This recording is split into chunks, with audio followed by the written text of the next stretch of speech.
Now we're in the CACF room. I'm going to show you, we were talking about the Maglocks key switch and the in general how the Maglocks work.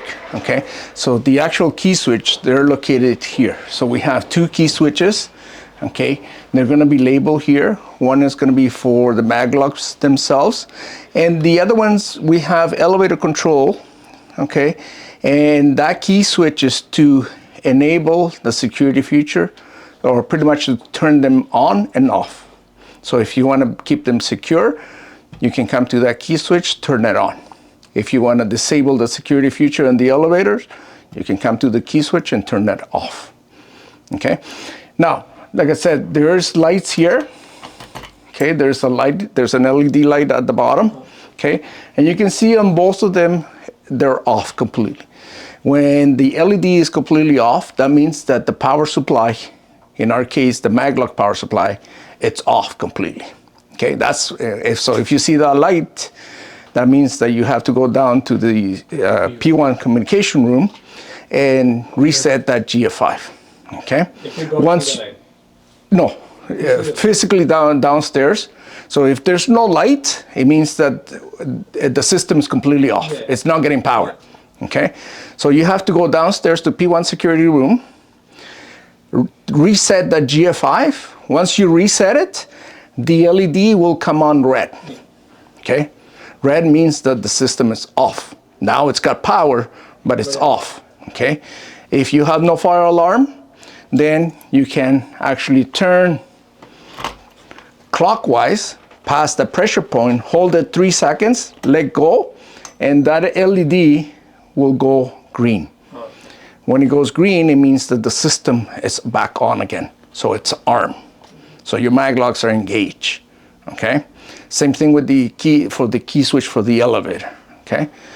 If you see no light, it means that our power supply is completely off. And the power supply for this one is up in the elevator machine room. Okay, I'm not going to show you because I don't believe that's done yet, but it's up there. Normally for that, you'll be calling us anyways. Okay, for the Maglocks, you can actually go and reset them, but for the elevator control, that's a service call for us. Okay, so if you see no power on that LED, give us a call. Okay, but again, so turn the key clockwise. Okay, you kind of like feel that pressure, hold it for 3 seconds, let go, that LED will turn on green. That means your elevator control is working. Now you need a fob to scan it in that elevator cab so that you can press whatever button you need to go. Okay, if this is on, you always need to fob. There are some free floors, I believe it's P1 and ground, that are going to be free. I believe, I gotta double check. Ground's always free. We cannot lock ground, but I think P1. It should be on. So after we're done with the inspection with the Maglocks and your elevator control is done, you want to see this green always. Okay. So after you have a false fire alarm, okay, come to the CACF, reset the Maglock key switch. Okay. So now talking about the fire alarms. The top equipment here, this red can, we monitor the 3 signals from the fire panel. Okay, so your fire panel's in the back over here. We monitor fire alarm, fire trouble, and fire supervisory. Okay, those 3 signals. And if you look at your fire panel, we're just gonna, if you turn around, if you look at the fire panel itself, okay, you're gonna get a separate training. The fire panel is not by completely wire, but you're gonna get a separate training if maybe you had it already. We have fire alarm, supervisory, and trouble. Okay, so you have those lights there. When those lights are on, our keypad will reflect the same thing.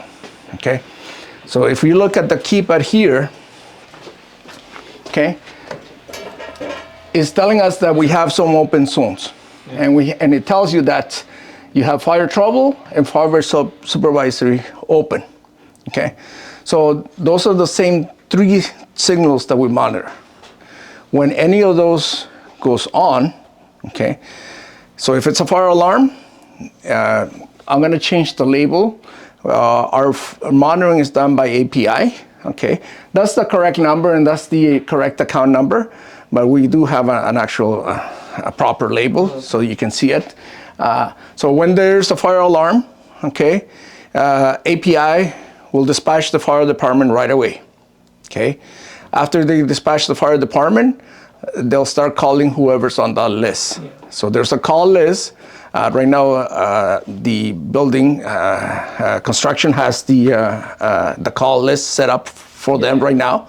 Eventually, that's going to get all transferred over to you guys. Once that gets transferred, We already signed. okay. So then you're aware now whoever's on that list. So they will start calling whoever's on that list. If they can't get a hold of somebody on the first person on that list, they will call the next person, and so on until they get a hold of somebody. But for fire, they will dispatch the fire trucks right away. Okay, they cannot be stopped. They got to show up over here. Once they deem it's a false alarm, then you can reset your panel. You can come to the keypad if you like, and we're gonna label this. The code here is 1234, okay? It starts to arm, okay? And then you can do 1, 2, 3, 4, and it will disarm.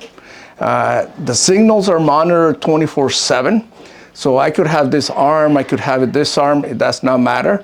But when I arm it and disarm it, it clears the history, the memory, okay? So that there's, because we could have seen the history from previous days or previous signals, right?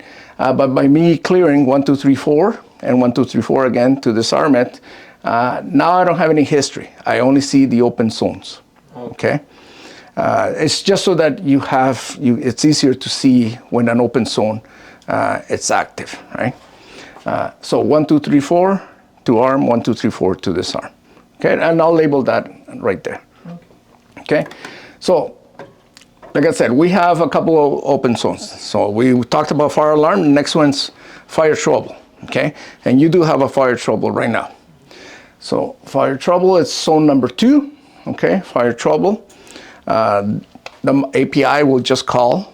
They will not dispatch the fire department for fire trouble or fire supervisory. They will just call the first person on the list, okay? And they will tell you that either you have a fire trouble or a fire supervisor in your system. At that time, you have to contact our proper personnel to diagnose those troubles or supervisory. Your team gonna see like where the trouble is and everything, right? No, we cannot see where the trouble is. Just is supervisory or the trouble. Correct. Then once you receive your training, you can come over here and you can see exactly where the trouble or supervisory is. Okay? They just tell you that you have one or the other one. Okay? So you can only put the system on test for 8 hours max. Okay? Every 8 hours, you gotta extend the call. Or extend the test if you're doing, so anytime anybody needs to work on the fire panel, you have to put the system on test, okay?